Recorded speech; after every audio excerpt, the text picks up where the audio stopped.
So today is my last day of the Melbourne Comedy Festival. I have a show tonight, 6:15 at the Grace Darling Hotel, Collingwood, 114 Smith Street. But when most people watch this, it's probably been over. But it's been fun. It's been a fun festival.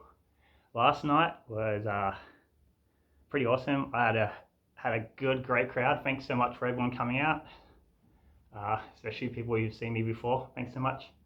It was a really good show, and tonight's going to be even better. So I'm pretty excited. Then after tonight's show, I got to catch an Uber straight to the airport to catch a flight. So I'm a bit nervous about that. I'm paranoid that I'm going to miss it. I don't know what happens if you miss a flight. I mean, you're going to have to buy a new one, like a new flight the next day. But I don't know how expensive it is, but hopefully that doesn't happen. I should have plenty of time. But anyway, last night was great. The only sour note was I stuffed up and I ran 15 minutes later than I should have. I started a little bit late. There was a bit of confusion with the door and stuff, so the audience came in late. But it's still on me. Like, I had a clock in front of me, and it was unfair to the show after me, which is a good show, and they have like a lot of props, so it takes them longer to set up. I did offer help to set up, and I did a couple of things for them, but they were pretty good. They've done this show a few times now, so they're pretty good at setting things up. But I still felt bad because as a person who's been like a victim of being stuck behind someone who's late, it does suck because it stuffs the whole night up, like running order. And if people have like trains and stuff, people who want to see the other shows have trains, so they might miss it and whatnot. But I guess it's only really bad, like it's really bad if I do it every night. People who do it every night are freaking annoying. I mean, saying that, I did it one night, which is just as annoying as well. But the venue people, they were really nice. They weren't even mean. They go, hey, just a little bit of heads up, you went 15 minutes longer than you should have. Can you try not to do it again? It was really polite, and they were really fair. Like, I stuffed up. I broke one of the unwritten laws, don't freaking run late. But I went, yeah, okay, I'm really sorry. And if it happens again tomorrow, which it won't, but if it does, just walk in and yell out, show's over. And they're like, oh, thank you so much for being so understanding about it. We've had people in the past who were like angry and really defensive over it.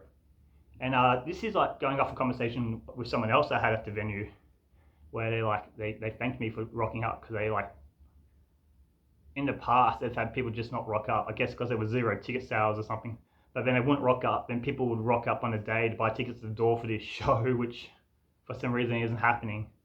And it was just like be confusing. And I'm thinking, like, who the hell does this venue book in the past where they don't turn up, or they fire up at the venue when they run late, like what type of psychopaths? Like, do they have someone like smashing holes in the wall and breaking equipment, and they're like, hey, can you not damage the equipment or the property? And the stand-up's like, what are you fucking gonna do? It's my fucking art. Like, like they have like some freaking psychopath just constantly booking comedy shows, like I don't know, the G.G. Allen of the stand-up world or something. I don't know.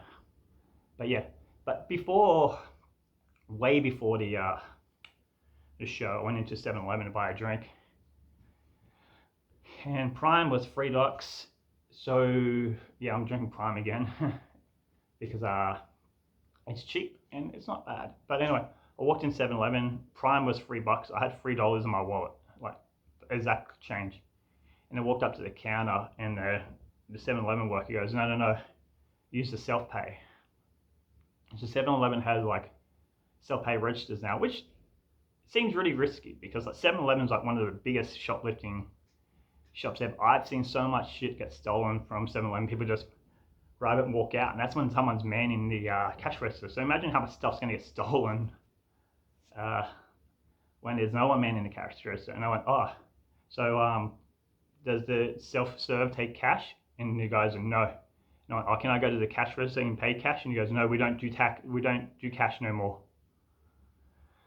Which is annoying. And then as he said that, I was about to walk over to the self-serve, and this old guy who probably goes to the shop every weekend had like a newspaper and a coffee, and he put the newspaper and coffee down and gave the guy exact change. And like I said, this guy probably does it every day. And the guy behind the counter looked at me, looked at the change, looked at me, And he's like, damn it, I've been called out. And he took the guy's money. The guy walked out. Then I walked up and I paid for my drink in correct change. You know, kind of like, part of me wish it wasn't correct change. I kind of wish it was like $20 a note or something to make him freaking work for it.